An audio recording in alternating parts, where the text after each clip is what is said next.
So this is how to reset your oil maintenance life on the Honda Ridgeline. This one is a 2014. So ignition key in, 1, 2 clicks forward, wait till the lights quit flashing, and we're gonna come over here and we're gonna hold the trip reset button for about 10 seconds. You'll see the dash, the A1 or whatever service it is, and oil life. It's gonna start flashing, and then we're gonna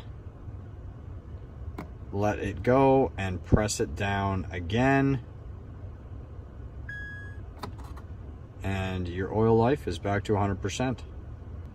Thanks for watching.